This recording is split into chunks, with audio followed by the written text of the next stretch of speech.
Il a pris 2 verres dans sa petite cuisine et a versé du vin pour eux deux. Mais avant de faire cela, il avait discrètement saupoudré une substance poudreuse dans son verre à elle sans qu'elle le sache. Après qu'Hawa ait bu, elle a commencé à se sentir étourdie. Bientôt, elle s'est endormie. Mamadou a versé du vin sur sa robe et son corps. Puis il l'a doucement portée, l'a allongée sur le lit et a abusé d'elle.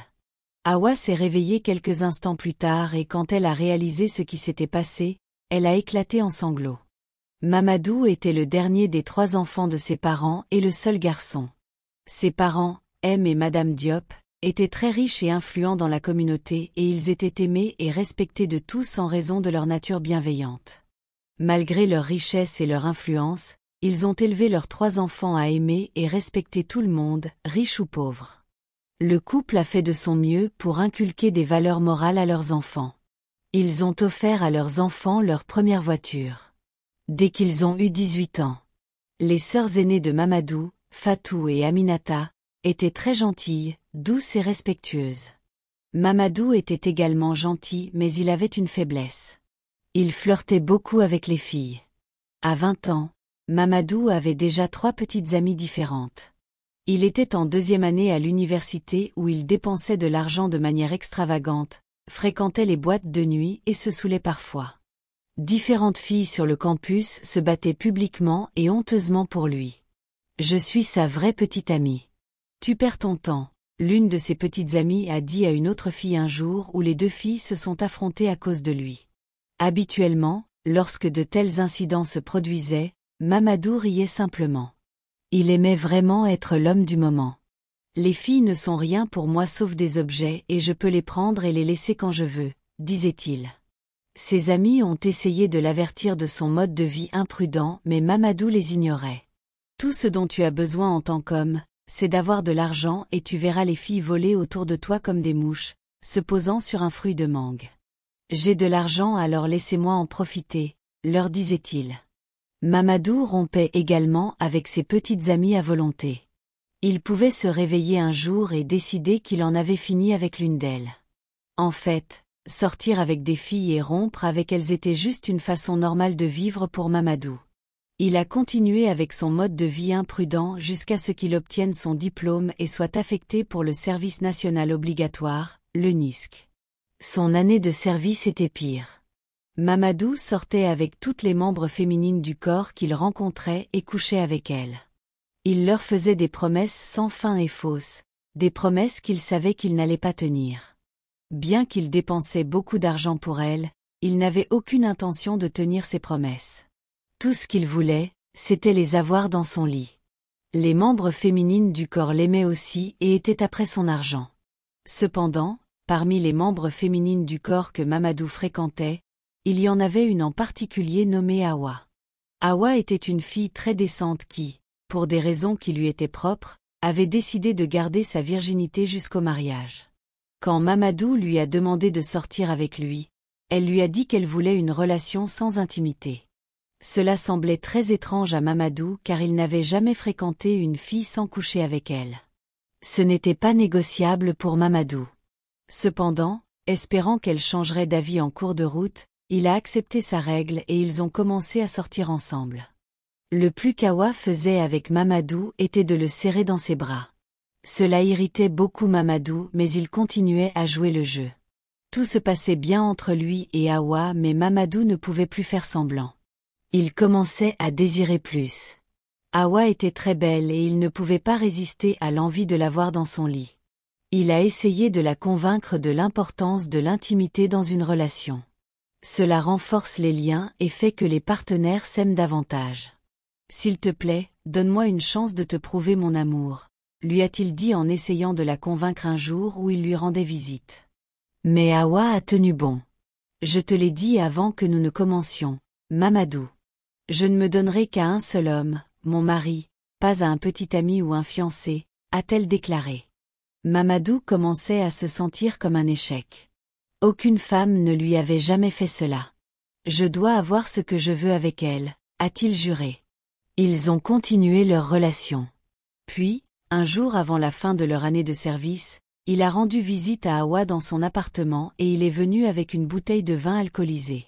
Trinquons à une année de service réussi, lui a-t-il dit après les échanges de politesse. Bien sûr, a répondu Hawa en riant d'excitation. Elle voulait leur apporter des verres à vin mais Mamadou l'a arrêtée. Tu es ma reine, laisse-moi te servir, lui a-t-il dit chaleureusement. Il a pris 2 verres dans sa petite cuisine et a versé du vin pour eux deux. Mais avant de faire cela, il avait discrètement saupoudré une substance poudreuse dans son verre à elle sans qu'elle le sache. Après qu'Hawa ait bu, elle a commencé à se sentir étourdie. Bientôt, elle s'est endormie. Mamadou a versé du vin sur sa robe et son corps. Puis, il l'a doucement portée, l'a allongée sur le lit et a abusé d'elle. Hawa a dormi tout le temps et n'avait aucune idée de ce qui se passait. Quand Mamadou a terminé, il est resté dans la chambre avec elle, se sentant satisfait. Hawa s'est réveillée quelques instants plus tard et quand elle a réalisé ce qui s'était passé, elle a éclaté en sanglots. « Qu'est-ce que tu as fait, Mamadou ?» lui a-t-elle demandé en pleurant. Mamadou a fait semblant d'être surpris par sa question. « Que veux-tu dire, Hawa ? C'est toi qui m'as demandé de faire l'amour avec toi. J'étais même surpris, bien que je savais que tu étais un peu ivre. Quand j'ai refusé de le faire, tu as commencé à me tirer de force et tu as renversé le vin sur nos corps. Tu as continué à insister, alors j'ai dû le faire, a-t-il menti. Hawa était confuse. Elle ne se souvenait pas d'avoir dit quoi que ce soit, même si elle n'en était pas si sûre. Elle essayait encore de comprendre ce qui s'était exactement passé quand Mamadou s'est rapproché d'elle. Il lui a donné un câlin et a dit « Est-ce que cela a vraiment de l'importance ? Je vais t'épouser après tout, alors ne sois pas trop dur avec toi-même. » « Sors, » a dit Hawa doucement en le repoussant. « Quoi ? As-tu dit que je devais sortir ? » a demandé Mamadou. « J'ai dit sors » a crié Hawa. « Je sais exactement ce que tu as fait et tu vas le payer cher. Je ne veux plus jamais te revoir, » a-t-elle ajouté avec colère. Mamadou est sorti tranquillement sans dire un mot de plus, se sentant très satisfait. Malheureusement pour Mamadou, il ne savait pas dans quoi il s'était embarqué. Hawa n'était pas une fille ordinaire. Le lendemain, qui était leur jour de parade de fin de service, tous les membres du corps se sont rassemblés au secrétariat du NISC pour recevoir leur certificat. Ils étaient tous très excités alors qu'ils se déplaçaient, échangeant des politesses et prenant des photos ensemble pour la dernière fois. Mamadou est arrivé et a commencé à saluer certains de ses amis. Il vit Hawa debout seule à un bout du bâtiment. Elle avait l'air si triste et renfermée. Il s'approcha d'elle, la salua et lui demanda ce qui n'allait pas. Elle le regarda pendant un moment avant de répondre. « Tu veux vraiment savoir ce qui ne va pas chez moi ? Je vais te le dire, Mamadou. Je suis juste désolée pour toi à l'avance, » répondit Hawa sans le regarder. « Désolée pour moi pourquoi ? » demanda Mamadou, l'air confus. « Est-ce à propos de ce qui s'est passé hier ? J'ai déjà présenté mes excuses. Et je suis toujours là avec toi, » ajouta-t-il. À ce moment-là, Hawa regarda droit dans les yeux de Mamadou. Ses yeux brillaient comme le soleil et elle avait un sourire malicieux. Mamadou pensa qu'il rêvait. Il cligna des yeux plusieurs fois et quand il la regarda à nouveau, elle avait l'air normale. « Es-tu d'accord, Mamadou ? » demanda-t-elle en faisant semblant que rien ne s'était passé. « Je vais bien. Je pense que j'ai soif et j'ai besoin de boire de l'eau, » dit-il en s'excusant précipitamment. Hawa sourit à nouveau en le regardant s'éloigner. Mamadou ne retourna pas la voir jusqu'à ce qu'ils reçoivent tous leurs certificats et quittent le secrétariat. Il retourna à Dakar 2 jours plus tard et changea ses numéros de téléphone. C'est ainsi que sa relation avec toutes ses petites amies du NISC prit fin automatiquement.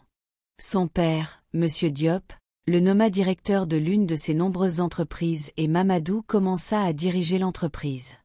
Il géra l'entreprise si bien que son père était très heureux de sa performance. L'entreprise enregistra un énorme succès l'année où il prit les rênes. On pourrait penser qu'à ce moment-là, Mamadou aurait mûri suffisamment pour abandonner son mode de vie volage. Mais non, il ne faisait que commencer. Il commença à sortir avec sa très belle secrétaire. Chaque jour, à la fin du travail, Mamadou restait dans son bureau avec sa secrétaire, prétendant travailler tard. Il coucha avec elle d'innombrables fois dans le bureau. Il sortait également avec d'autres femmes du bureau et rompait avec elle à un moment ou à un autre. Quand il en eut fini avec la secrétaire, il la licencia sans raison et cela mit fin automatiquement à leur relation amoureuse. Il continua à fréquenter d'autres filles. À 30 ans, sa mère commença à lui parler de mariage. Elle lui demanda de chercher une fille décente avec qui s'installer mais Mamadou l'ignora. Il n'était tout simplement pas prêt à se marier. Un jour, il était dans un restaurant avec ses amis quand une belle jeune femme d'une vingtaine d'années entra.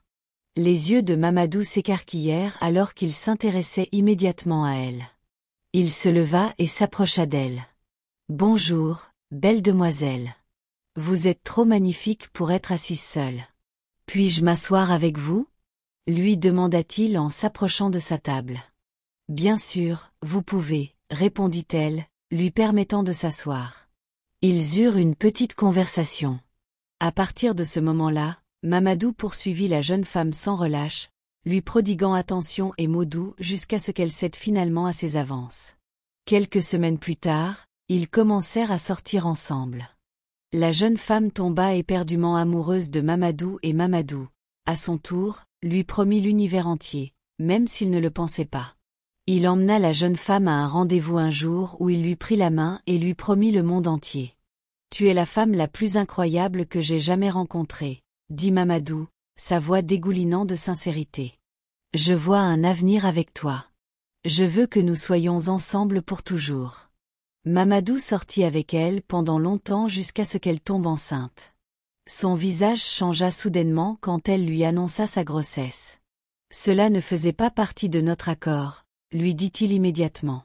« Nous devons nous en débarrasser. Je ne suis pas prêt à devenir père. » Il la persuada et l'emmena dans une clinique clandestine où ils se débarrassèrent de la grossesse. Après qu'elle se soit rétablie, Mamadou l'emmena faire du shopping et lui acheta beaucoup de vêtements et de bijoux coûteux. Puis ils continuèrent leur relation. La jeune femme, étant inexpérimentée, ne savait pas comment éviter une grossesse. Elle tomba enceinte une deuxième fois et une troisième fois et Mamadou, comme d'habitude, la fit avorter. Cependant, après la troisième procédure, la jeune femme eut des complications et son utérus fut retiré. Mamadou avait promis de rester à ses côtés, lui assurant qu'il l'épouserait et qu'il pourrait adopter des enfants. Cela fit que la jeune femme se détendit un peu.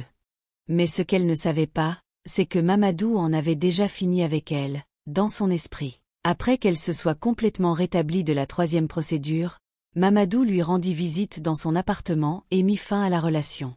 Il se tenait devant elle dans son petit appartement, la regardant pleurer doucement après qu'il lui ait dit que c'était fini. « S'il te plaît, ne fais pas ça, Mamadou. Je t'en supplie. » La jeune femme le supplia. « Je suis désolée. Tu es une bonne fille, mais j'ai réalisé que nous ne sommes pas compatibles. J'ai besoin de quelqu'un qui puisse correspondre à mon ambition. Quelqu'un de mon monde, » dit Mamadou froidement, insensible à ses larmes. La jeune femme tomba à genoux, les larmes coulant sur son visage. « Mais je t'aime, Mamadou. Je t'ai tout donné. Tu as dit que nous avions un avenir ensemble. » Mamadou se retourna tranquillement et sortit de son appartement sans dire un mot. Il n'était pas ému par sa douleur. Il passa à une autre fille. Son meilleur ami, Amadou, l'avertit d'innombrables fois. « Toutes les femmes ne sont pas ordinaires, Mamadou. S'il te plaît, arrête de flirter avec les filles. » Mais Mamadou ignora son avertissement. Il continua à utiliser et à abandonner les filles jusqu'à ce qu'un jour, il entra dans son entreprise et entendit son directeur marketing discuter affaire avec une belle et magnifique femme. La femme semblait en colère, alors il s'approcha d'eux et demanda ce qui n'allait pas. Elle avait payé des marchandises en ligne et n'était pas satisfaite de ce qui lui avait été livré. Mamadou s'excusa auprès d'elle et la conduisit dans son bureau pour une petite conversation. Il se retrouva à fixer la femme qui se présenta sous le nom de Mariama. Il ne pouvait tout simplement pas détacher ses yeux d'elle pendant qu'elle parlait. Il avait fait la même chose avec d'autres femmes dans le passé, mais ce sentiment était différent. Mamadou conclut dans son esprit qu'il était tombé amoureux d'elle. Après leur rencontre ce jour-là, ils échangèrent leurs contacts. Mamadou l'invita à sortir une semaine plus tard et lui demanda d'être sa petite amie. Elle hésita au début mais céda après un certain temps et ils commencèrent à sortir ensemble. Mariama lui dit qu'elle ne voulait pas avoir de relations intimes dans la relation. Je ne suis pas vierge mais j'ai décidé de ne plus le faire jusqu'à ce que je sois fiancée ou probablement mariée, lui dit-elle. Cela fit que Mamadou l'aimait encore plus. Il la voyait comme une fille décente. Cette fois, il était vraiment amoureux. Il ne pouvait pas passer une journée sans appeler ou entendre parler de Mariama. Elle était tout pour lui et plus encore. Il lui acheta des vêtements et des bijoux coûteux et l'emmena à des rendez-vous dans des restaurants chers. Il ne pouvait pas imaginer la vie sans Mariama. Quand il parla de sa relation avec Mariama à Amadou, Amadou se mit à rire. Cela lui semblait drôle. « Les playboys tombent-ils amoureux ?» demanda-t-il en riant si fort. « Eh bien, j'ai repenti et je suis vraiment amoureux cette fois, » répondit Mamadou avec un sourire. Il était déterminé à prouver qu'Amadou avait tort. Après environ 6 mois, il décida de demander Mariama en mariage. Il l'invita à un dîner. Ils passèrent un bon moment et discutèrent joyeusement. Puis il se mit à genoux et posa la grande question. « Mariama, je n'ai jamais aimé une femme comme je t'aime. Je suis de plus en plus convaincu chaque jour que tu es la femme qu'il me faut. S'il te plaît, sois ma femme et la mère de mes futurs enfants, » dit-il en lui montrant une belle bague de fiançailles en or. Mariama était si heureuse. Elle accepta de l'épouser et Mamadou glissa joyeusement la bague à son doigt. Ce soir-là, ils finirent chez Mamadou où il fit l'amour avec elle pour la première fois. « Cela tu peux entrer maintenant. Finalisons notre arrangement pour rendre visite à mes parents, » dit-elle en se retournant pour entrer, s'attendant à ce que Mamadou la suive. Malheureusement pour lui, quelque chose d'inattendu se produisit. Mamadou essaya d'appeler Mariama un matin, mais ses lignes étaient inaccessibles. Il l'appela encore et encore, mais ne parvenait toujours pas à la joindre. Il devint très inquiet. Il quitta le bureau très tôt ce jour-là et se rendit directement chez Mariama, priant et espérant que tout allait bien. Lorsqu'il arriva chez elle, il vit sa voiture garée à l'extérieur. Mais il y avait une autre voiture garée à côté de la sienne, ce qui signifiait que Mariama avait probablement un visiteur. Il voulut sonner, mais étonnamment, la porte était ouverte, alors il la poussa et entra. En entrant dans le salon, il entendit des voix venant de la chambre de Mariama. Il se dirigea vers la chambre, poussa la porte et eut le plus grand choc de sa vie. Mariama chevauchait un homme si sauvagement et elle était si excitée de le faire. Lorsqu'elle entendit le bruit de la porte, elle se retourna pour voir qui c'était. Elle vit Mamadou debout là, choquée. Sans aucun remords ni excuse, elle se retourna et continua ce qu'elle faisait. « Mariama, que se passe-t-il ici ?» demanda Mamadou sous le choc, presque déséquilibré. « Mamadou, mon amour, veuillez nous excuser. Attends-moi dans le salon. J'aurai bientôt fini. » Elle répondit comme si elle ne faisait rien de mal. Mamadou était en colère et mécontent en même temps. Il se sentait déçu et méprisé. Il se retourna tranquillement et sortit de la maison. Il alla directement à sa voiture, ouvrit la porte et s'assit, essayant de réfléchir à ce qu'il venait de découvrir. Mariama est-elle une fille avortée ? Se demanda-t-il. Elle avait l'air si innocente et refusait même d'avoir des relations intimes avec moi. Cela m'a fait penser que j'avais trouvé la fille parfaite. C'est trop pour moi à supporter, dit-il en continuant à se parler à lui-même. Après un moment, il décida de partir. Alors qu'il s'apprêtait à fermer la portière de la voiture, Mariama et l'homme avec qui elle était sortirent de la maison main dans la main et souriant. L'homme alla directement à sa voiture, démarra et partit. Puis Mariama s'approcha de Mamadou et commença à lui parler normalement comme si tout allait bien.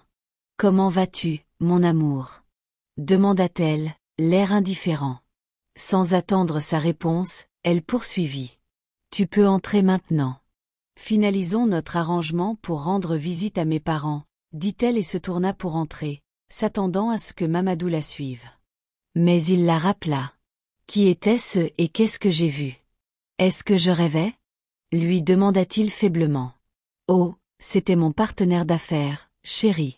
J'ai juste décidé de le remercier en nature, car il a été bon avec moi, » répondit Mariama. Mamadou se sentit irrité par ces mots. Sans un mot de plus, Il ferma la porte de sa voiture et s'apprêtait à partir quand Mariama se mit soudainement à rire hystériquement. « Amoureux, regarde bien mon visage. Te souviens-tu de moi ?» demanda-t-elle. Mamadou regarda de plus près. « Je ne te connais que comme la femme avec qui je viens de rompre. À part ça, je ne te connais pas, répondit-il, l'air confus. Je suis l'ami de Fatou, lâcha Mariama. Mamadou réfléchit un moment puis se souvint de Fatou. Elle était sa petite amie en dernière année à l'université. Il se souvenait comment il l'avait abandonnée sans raison après l'avoir mise enceinte et l'avoir forcée à avorter. Il ne l'avait ni vue ni entendue depuis qu'il l'avait quittée. Mariama se racla la gorge, le ramenant à la réalité. Fatou est tombée gravement malade après ton départ. Elle a failli perdre la vie, Mamadou, tout ça à cause de toi. Heureusement, elle s'est rétablie. Alors quand tu m'as demandé de sortir avec toi et que j'ai vu la sincérité en toi, j'ai décidé de te donner une dose de ta propre médecine après avoir réalisé que tu ne m'avais pas reconnu. Mon intention était d'organiser de faux parents pour que tu les rencontres, puis de te larguer le jour de notre soi-disant mariage.